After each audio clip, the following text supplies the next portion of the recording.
Assalamualaikum warahmatullahi wabarakatuh dan salam sejahtera bagi kita semua. Perkenalkan, saya Dr. Andi Hasan Al-Husain, SIPMIKOM, dosen studi S1 Ilmu Komunikasi, Fakultas Komunikasi dan Ilmu Sosial, Telkom University. Pada kesempatan ini, saya akan menjelaskan mata kuliah Komunikasi Sosial dan Sustainable Development Goals atau yang kita kenal dengan SDGs. Mata kuliah ini dirancang untuk membekali mahasiswa agar mampu memahami berbagai persoalan sosial dan menyusun solusi komunikasi yang mendukung pencapaian Sustainable Development Goals atau SDGs itu sendiri. Mata kuliah ini mendukung program Learning Outcome atau PLO nomor 4, yaitu mahasiswa mampu menerapkan pemikiran kritis dan inovatif berbasis riset komunikasi untuk merancang dan mendistribusikan produk komunikasi yang memberikan manfaat keberlanjutan bagi masyarakat sekitar. Adapun Course Learning Outcome atau CLO 45 yaitu adalah mahasiswa mampu menerapkan pengetahuan riset media dan komunikasi berbasis data dan isu-isu sosial untuk mendukung program sustainability yang inovatif. Materi pembelajaran dimulai dengan konsep komunikasi sosial, komunikasi pembangunan, prinsip-prinsip sustainability, konsep SDGs di Indonesia dan dunia, analisis isu sosial berbasis data, hingga menyusun dan pelaksanaan program kampanye komunikasi yang mendukung pencapaian SDGs itu sendiri. Mahasiswa tidak hanya belajar teori, tetapi juga mengimplementasikan ilmu tersebut melalui pembelajaran berbasis proyek atau project-based learning. Dalam proses pembelajaran, saya menggunakan media berupa Microsoft Office sebagai perangkat lunak, beserta laptop, LCD proyektor, whiteboard, dan flip chart sebagai perangkat pendukung pembelajaran. Sistem penilaian dilakukan secara menyeluruh untuk mengukur pengetahuan, keterampilan, dan kemampuan mahasiswa dalam menerapkan konsep komunikasi sosial. Komposisi penilaiannya terdiri dari aktivitas partisipatif sebesar 15%, proposal dan presentasi kelompok sebesar 20%, kampanye online terkait SDGs sebesar 10%, kuis sebesar 10%, serta proyek SDGs Week sebesar 45%. Dengan komposisi tersebut, mahasiswa didorong untuk aktif secara proses pembelajaran sekaligus mampu menghasilkan karya yang memberikan manfaat bagi masyarakat. Oke, baiklah. Assalamualaikum warahmatullahi wabarakatuh. Waalaikumsalam warahmatullahi wabarakatuh. Dan selamat pagi teman-teman. Hari ini kita akan membahas tentang salah satu materi dari mata kuliah kita di Komunikasi Sosial dan SDGs, yaitu konsep dan isu SDGs 9 sampai ke 17. Nah, sebelum saya masuk ke dalam materi, ada yang tahu nggak salah satu dari isu SDGs dari 9 dan ke 17? Oke, karena belum ada yang tahu, kita bahas satu persatu ya teman-teman. Nah, sebelum kita masuk, kita harus tahu dulu apa tujuan pembelajaran di hari ini. Jadi sebenarnya tujuannya adalah memahami konsep dan isu-isu yang ada di dalam Sustainable Development Goals 9 sampai dengan 17. Nah, konsep SDGs itu sendiri, kalau kita berbicara tentang SDGs, mungkin teman-teman selalu mendengar kata SDGs, tapi mungkin jarang mendengar istilah-istilah SDGs di dalam istilah bahasa Indonesia. Nah, kalau di dalam bahasa Indonesia, SDGs itu adalah tujuan pembangunan berkelanjutan. Nah, maka dari itu konsep dasar dari SDGs ini sendiri atau Sustainable Development Goals ini atau tujuan pembangunan berkelanjutan adalah agenda global yang disepakati oleh negara-negara anggota PBB pada tahun 2015 sebagai kelanjutan dari Millennium Development Goals atau MDGs. Nah, SDGs ini bertujuan untuk mengatasi berbagai tantangan global seperti kemiskinan, ketidaksetaraan, perubahan iklim, degradasi lingkungan, perdamaian, dan keadilan. Jadi, si SDGs ini sebenarnya udah lama gitu. Udah lama dibuat, tapi dulu namanya tuh MDGs atau Millennial Development Goals. Nah, maka dari itu di tahun 2015 pemerintah dalam artian ini adalah pemerintah negara-negara global itu sepakat bahwa kita ingin membuat perubahan di tahun 2030 dengan membuat konsep Sustainable Development Goals ini. Nah, kita lihat apa sih tujuan atau konsep dari SDG 9 sampai 17 ini. Kita akan membahas tujuan SDGs yang pertama, yaitu SDGs ke-9, di mana judul dari SDGs ke-9 ini adalah Industry, Innovation, and Infrastructure. Jadi, dalam bahasa Indonesianya adalah industri, inovasi, dan infrastruktur. Nah, bentuk pencapaiannya adalah infrastruktur komunikasi seperti akses dashboard terus berkembang dengan riset populasi yang dilayani oleh layanan dashboard mencapai 100% pada tahun 2030. Nah, adapun tantangannya sebenarnya yang kita hadapi di Indonesia khususnya yaitu distribusi pembangunan infrastruktur masih tidak merata. Dengan banyak daerah pedesaan dan terpencil yang belum dilayani. Jadi sebenarnya kalau kita berpikir tujuan SDGs ini kan bagus sebenarnya. Tujuan SDGs ini bagus untuk membangun infrastruktur dalam artian infrastruktur digital di Indonesia. Tetapi tantangan yang kita hadapi adalah masih banyak wilayah Indonesia itu yang belum tersentuh sinyal, belum tersentuh digitalisasi. Maka dari itu, ini memang yang menjadi tantangan kita untuk realisasi SDGs tujuan ke-9 di tahun 2030. Nah, lanjut adalah reduce inequalities atau mengurangi ketidaksetaraan. Jadi, di SDGs ke-10 ini ada bentuk pencapaiannya, yaitu pemerintah telah membuat upaya untuk mengurangi ketimpangan termasuk dengan program bantuan sosial itu sendiri. Nah, terus apa tantangannya di SDGs 10 ini di Indonesia? Jadi tantangannya adalah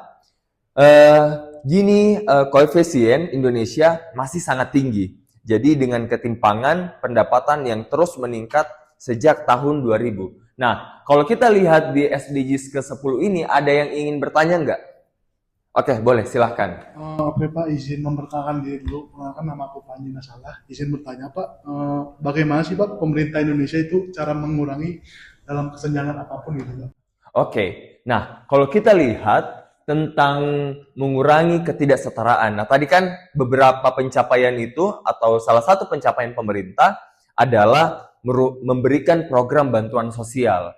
Nah, terkadang bantuan sosial itu kan memang tidak terlalu efektif ya, apalagi controllingnya sangat jauh dari pemerintah pusat.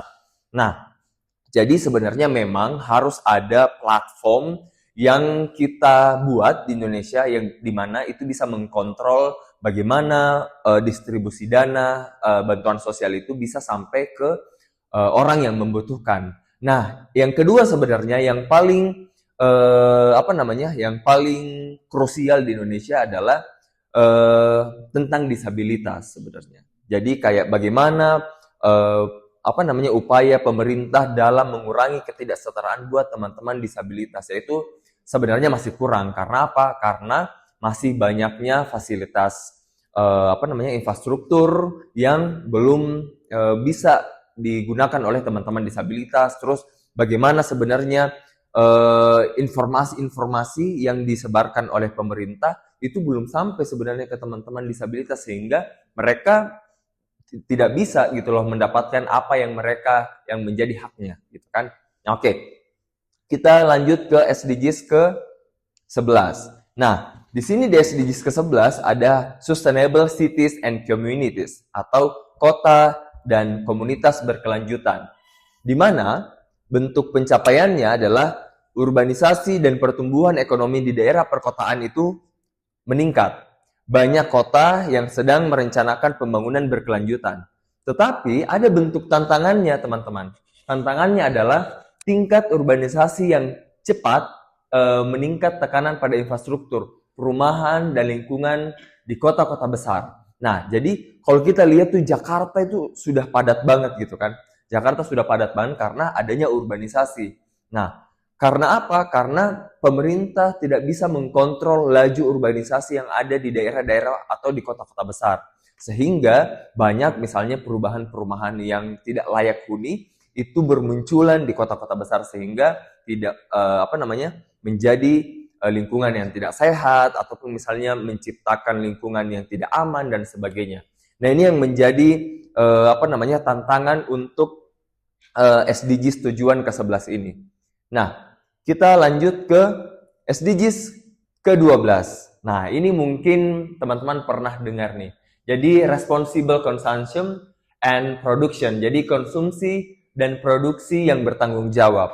Jadi, bentuk pencapaiannya adalah program pengurangan limbah, terus ada dalam artian beberapa case yang sudah kita lihat kan ada beberapa toko swalayan itu atau beberapa daerah sudah tidak menggunakan plastik pada saat realisasi tujuan SDGs ke-12 ini. Terus bentuk tantangannya adalah Indonesia adalah salah satu penyumbang sampah plastik terbesar di laut. Nah, setelah China. Nah, dan perubahan perilaku konsumsi masih perlu didorong lebih kuat. Nah, kalau kita berbicara tentang SDGs ke-12 ini, ada nggak di benak teman-teman itu yang mau ditanyakan terkait tujuan ke-12 ini?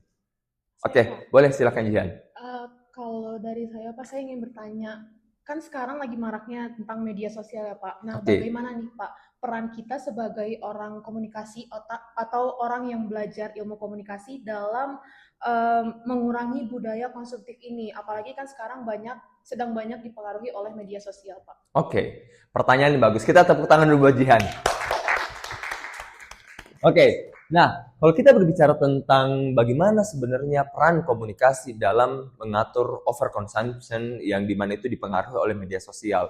Nah, ada beberapa riset sebenarnya yang menunjukkan bahwa konsumsi masyarakat itu memang dipengaruhi oleh media sosial. Nah, karena apa? Karena beberapa influencer atau misalnya public figure itu memberikan influence atau pengaruh terkait penggunaan barang misalnya seperti makanan, pakaian, atau misalnya hal-hal yang bisa dikonsumsi secara mudah oleh masyarakat. Nah, maka dari itu sebenarnya yang harus diperhatikan adalah ketika kita mau mengkontrol tentang overconsumption di Indonesia khususnya adalah bagaimana diri kita itu bisa menggunakan strategi yang baik. Misalnya kalau ada influencer yang menyuruh atau misalnya menginfluence kita untuk membeli produk A, produk B, dan produk C, itu tuh kembalikan kepada diri kita. Apakah itu sesuai dengan kebutuhan kita atau cuma keinginan kita saja gitu untuk dibeli gitu. Jangan sampai kita sudah beli misalnya, oh seblak ini misalnya sangat enak misalnya kayak gitu kan, kita beli, akhirnya pas dicoba tidak sesuai dengan rasa atau tes kita, akhirnya kita buang. Itu kan bisa menjadi sampah makanan gitu kan. Nah, kita lanjut ke SDGs selanjutnya. Nah, ini SDGs ke-13. Nah, ini paling sering dibahas di dunia, yaitu climate action atau aksi iklim. Nah, pencapaiannya adalah di Indonesia telah berkomitmen untuk mengurangi emisi gas rumah kaca dan meningkatkan penggunaan energi terbarukan. Nah, jadi bentuk tantangannya adalah deforestasi dan degradasi hutan masih menjadi masalah terbesar, serta emisi gas rumah kaca yang terus meningkat. Nah, kalau kita lihat tujuan SDGs ke-13 ini, ada nggak di benak teman-teman itu kalau misalnya teman-teman pernah melihat sosmed atau pernah melihat televisi, apa yang ingin teman-teman tanyakan tentang tujuan atau SDGs ke-13 ini? Oke, silahkan. Nah, di era digital sekarang ini menurut Bapak, mana sih yang lebih efektif untuk mengajak anak muda peduli lingkungan? Kampanye yang menakut-nakuti atau fear appeals atau kampanye yang inspiratif? Gitu? Oke, terima kasih. Kita tepuk tangan dulu buat Sekar. Oke, jadi sebenarnya aksi kampanye apa yang paling efektif untuk mengubah perilaku anak muda khususnya Sekar ya? Apakah kita menakut-nakuti atau yang inspiratif? Nah, beberapa studi sebenarnya menakut-nakuti itu sudah tidak relevan lagi gitu loh. Misalnya mungkin kita pernah melihat di pinggir jalan gitu kan, yang membuang sampah di sini masuk neraka misalnya kayak gitu. Nah, itu udah nggak efektif. orang pada membuang sampah lagi di situ terus-menerus kayak gitu karena menurut mereka itu tidak make sense gitu loh. Itu tidak masuk akal dibanding ketika seorang influencer atau kita generasi muda membuat sebuah campaign yang membuat inspiratif gitu loh. Karena apa? Karena orang itu sekarang butuh reward. Kayak gitu. Orang butuh reward. Jadi ketika orang membuat campaign tentang lingkungan dan berhasil, nah itu bisa mempengaruhi orang-orang lain untuk membuat kampanye lingkungan itu sendiri. Nah, tapi ketika kita memikirkan apakah itu bakalan sustain atau tidak, tidak usah dipikir sustainnya dulu. Kita bikin bagaimana orang secara kolektif membuat campaign lingkungan itu. Nanti baru itu bisa membentuk ekosistem sendiri dalam artian ketika memang semuanya sudah kuat, dalam artian orang semua sadar bahwa menjaga lingkungan itu sangat penting karena mereka sudah merasakan dampaknya gitu loh, kayak tidak ada bau sampah misalnya, atau misalnya tidak ada sampah yang berserakan di jalan. Mereka sadar bahwa ternyata menjaga lingkungan itu lebih penting gitu loh dibanding misalnya kita tidak peduli sama lingkungan sekitar. Nah, kita masuk di life below water. Jadi ini adalah ekosistem lautan. Nah, pencapaian di Indonesia adalah Indonesia telah berusaha untuk melindungi ekosistem laut dengan memperkuat kebijakan pengelolaan laut dan perikanan. Nah, tapi dari semua itu, kita masih punya tantangan nih, teman-teman. Jadi tantangannya adalah polusi laut, terutama dari sampah plastik yang tadi kita bahas di sustainable consumption, meningkatkan serta penangkapan ikan yang berlebihan masih menjadi ancaman serius bagi ekosistem laut. Nah, kan kita terkadang tuh mungkin kalau kita di Bandung kan kita tidak pernah melihat laut ya. Iya. Tapi mungkin yang teman-teman yang berasal dari daerah pesisir atau misalnya pernah berkunjung ke pantai misalnya kayak gitu, pasti teman-teman pernah melihat sampah yang banyak sekali di pantai. Nah, terkadang tuh orang bilang kayak gini, kayak ini kan cuma sampahnya kan di pantai doang, tapi mau tidak mau air laut itu pasang dan surut. Itu akan mengambil sampah yang ada di permukaan dan membawanya turun ke lautan gitu loh. Jadi sehingga itu bisa mencemari ekosistem laut. Nah, dari SDGs ke-14 ini ada yang mau bertanya? Oke, silakan Paris. Oke, dari tadi kan sebenarnya permasalahan SDGs poin 9 sampai 17 ini kan nggak jauh dari masalah sampah dan limbah plastik. Betul. Tapi di poin 14 ini tuh lebih memfokuskan pada kehidupan biota laut yang sebenarnya kalau dari saya lihat dari berita maupun dia secara langsung karena kebetulan saya dari daerah pesisir yaitu Kota Semarang, itu tuh ternyata selain dari plastik ada beberapa hal yang mempengaruhi kelangsungan dari ekosistem laut sendiri seperti reformasi pantai. Nah, sebenarnya saya sebagai mahasiswa ilmu komunikasi itu ingin ikut andil kan Pak untuk melaksanakan SDGs ini agar dapat menjadi suatu yang sustainable, tapi masih bingung caranya karena nggak mungkin dong kita tiba-tiba nyegat kayak tolong jangan melakukan konservasi ini. Nah, ya, betul. Kita tuh sebagai mahasiswa ilmu komunikasi lebih baiknya tuh hal apa sih yang sebenarnya tuh bisa kita lakukan tapi itu sebenarnya dampaknya nyata. Oke. Nah, pertanyaan yang sangat bagus. Tepuk tangan dulu buat Paris. Nah, jadi bagaimana sih sebenarnya peran sebagai anak ilmu komunikasi ketika kita melihat isu tentang reformasi pantai misalnya kayak gitu. Nah, secara tidak langsung kita tidak bisa mencegat gitu kan karena itu adalah ya terkadang bersinggungan dengan hukum gitu loh. Kalau misalnya kita melakukan tindakan secara langsung. Tapi ada beberapa hal sebenarnya yang kita bisa lakukan. Yang pertama, the power of social media atau the power of sosmed.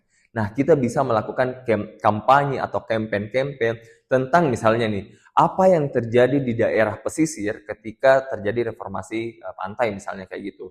Nah, itu akan berdampak sama masyarakat yang tinggal di daerah tersebut gitu loh. Sehingga apa? Sehingga ya kita bisa melakukan tindakan pergerakan misalnya dari masyarakat itu sendiri untuk menolak reformasi pantai misalnya. Karena apa? Karena itu bakalan berdampak langsung sama kehidupan masyarakat di pesisir. Mereka ketika ada isu-isu tentang pesisir atau tentang kebijakan di laut, teman-teman nelayan itu tidak bisa menangkap ikan seperti biasanya, terus mereka tidak tentang kesehatan lingkungan di situ pasti bakalan terganggu, dan banyak hal-hal yang menimbulkan efek gitu loh ketika hal itu bisa terjadi gitu kan. Makanya the power of sosmed itu sebenarnya sangat bisa, apalagi teman-teman Gen Z seperti teman-teman di sini sangat punya power gitu loh untuk mendesain kira-kira campaign apa yang paling efektif untuk melaksanakan atau menanggulangi tentang isu si SDGs 14 ini. Oke, kita lanjut ke SDGs ke-15, yaitu Life and Land atau ekosistem daratan. Nah, pencapaian di Indonesia berkomitmen untuk meningkatkan tutupan hutan. Nah, dan melestarikan keanekaragaman hayati. Nah, tapi ada bentuk tantangannya seperti tantangan-tantangan yang sebelumnya, yaitu deforestasi yang cepat, serta konservasi lahan untuk pertanian dan perkebunan masih menjadi isu utama yang mempengaruhi keberlanjutan lingkungan itu sendiri. Nah, terkadang kalau kita lihat, kan sekarang kan isu live online ini kan sebenarnya lagi marak kan, kayak misalnya ada beberapa kebijakan dari pemerintah yang membuka lahan untuk pembuatan perkebunan sawit, perkebunan tebu untuk biodiesel misalnya dan sebagainya. Nah, itu kan menjadi ketidaksinkronan bagaimana tujuan global dan tujuan dari atau kebijakan dari pemerintah nasional kita itu tuh tidak sinkron gitu loh. Nah, mungkin teman-teman punya pertanyaan kritis tentang SDGs ke-15 ini ada? Oke, silahkan. Seberapa efektif sih Pak media sosial dalam mengampanyekan pelestarian lingkungan? Oke, seberapa efektif media sosial dalam mengkampanyekan pelestarian lingkungan. Oke, nah mungkin teman-teman pernah menonton film Sexy Killer? Pernah? Lah, itu mungkin saya rekomendasikan kepada teman-teman untuk menonton film Sexy Killer itu. Jadi, film Sexy Killer itu pernah dipublikasikan di YouTube bagaimana sebenarnya deforestasi dari hutan-hutan yang ada di Indonesia itu sebenarnya. Nah, itu kan masuk di media sosial, masuk di YouTube kan. Nah, potongan-potongannya itu masuk ke dalam media sosial seperti Instagram, TikTok, ataupun di Threads. Dan itu menjadi pembicaraan atau perbincangan orang-orang banyak gitu loh. Nah, sehingga itu bisa meningkatkan awareness gitu loh. Awareness bagi masyarakat ketika kita berbicara tentang ekosistem di daratan gitu kan. Jadi orang itu berpikir dua kali, oh ketika saya misalnya menebang pohon, misalnya saya tidak menjaga lahan misalnya kayak gitu, itu akan berdampak pada keberlangsungan gitu loh. Karena memang film Sexy Killer itu memperlihatkan dampak-dampak yang dihasilkan dari penebangan hutan yang liar, di mana itu memang under control gitu loh, tidak terkontrol, dan itu sangat masif, dan itu lahannya sangat besar yang dibuka. Nah, sehingga banjir misalnya yang kemarin beberapa itu kan salah satu bentuk ya dari dampak penebangan hutan secara tidak terkontrol. Oke, kita masuk ke SDGs ke-16. Nah, SDGs ke-16 ini ada Peace, Justice, and Strong Institutions. Jadi pencapaian di Indonesia meningkatkan transparansi, akuntabilitas, dan memperkuat partisipasi masyarakat dalam demokrasi dengan reformasi hukum dan birokrasi. Nah, tapi tantangannya ada banyak korupsi, gitu kan. Akhir-akhir ini mungkin teman-teman sering mendapatkan berita di media sosial tentang kasus korupsi. Terus ada konflik sosial, ini banyak banget ada konflik sosial di Indonesia, dan ketidakadilan hukum yang masih menjadi tantangan utama terutama bagi kelompok rentan. Nah, mungkin teman-teman dalam beberapa hari ini melihatkan video seorang maling ayam yang dibunuh kan. Nah, itu kan sebenarnya kan sangat tidak adil gitu loh, karena keadilan itu harusnya kembali kepada penegak hukum dalam artian kepolisian. Tapi di Indonesia dalam artian ini menjadi tantangan yang sangat besar buat kita, karena dalam tanda kutip main hakim sendiri dan akhirnya menghilangkan nyawa seseorang itu selalu dilegalkan gitu loh, selalu dilegalkan. Dan akhirnya apa? akhirnya banyak kasus yang bermunculan gitu kan. Nah, ini yang harus kita sebenarnya tantangan-tantangan ini yang masih harus dibenahi oleh pemerintah di Indonesia. Dan tujuan yang terakhir adalah ini adalah partnership for the goals. Jadi pencapaiannya di Indonesia sama sebenarnya. Jadi kalau SDGs 16 ini dan 17 ini saling sinkron satu dengan yang lain. Karena 17 ini adalah bagaimana semua pihak-pihak itu bekerja sama dalam merealisasikan program SDGs ini. Jadi memang SDGs 17 ini ya adalah pengikat dari semua SDGs dari 1 sampai ke 16. Nah, oke, kita sampai di akhir materi kita pada perkuliahan kita di siang hari ini. Nah, yang menjadi highlight dari materi kita di siang hari ini terkait SDG 9 dan ke-17.